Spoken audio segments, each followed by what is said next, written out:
Attention fantasy Formula 1 enthusiasts. I'm Terry and this is the Fantasy Formula brought to you by Fanamp, where we bring you all of the latest from the world of Fantasy Formula 1 to level up your 2025 experience. And today, we're going to be looking at one of the most powerful tools at your disposal in another one of our chip guides, which today is all about the Wildcard chip. But as always, before we get started, just remember that here at the Fantasy Formula, we've got all the hints, tips, and guides that you need to level up your 2025 Fantasy Formula game.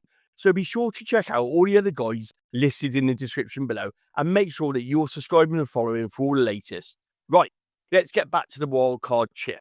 Now, this game-changing feature will allow you to completely overhaul your team without any transfer penalties. Just imagine having the freedom to make unlimited changes to your lineup all while staying within the cost cap. It's a bit like hitting the reset button on your strategy. It's a case of just starting over sometimes and getting the best from your team. But here's the kicker. Here's one of the big advantages. Once activated, the wildcard will remain in play until the next team lock deadline, which means you can fine-tune your selections right up until that final moment, making sure you can get the best from using this chip. Now, one of the things you might be wondering, when can you first use this chip?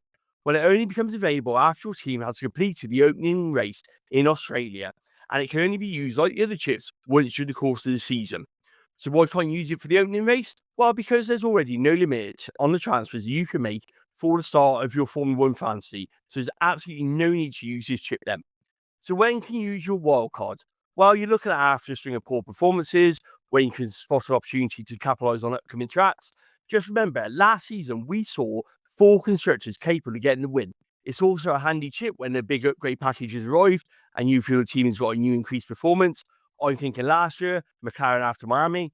And if you're planning on taking a hit on any transfers, such as a minus 20 points, it's well worth considering using this chip then rather than taking the negative points instead. If you've carried a third free transfer into your week that you use a wildcard, you're going to lose that free transfer and you'll start the following race after the wildcard with only 2 free transfers. So make sure that you've taken all of these facts into account before utilising this chip.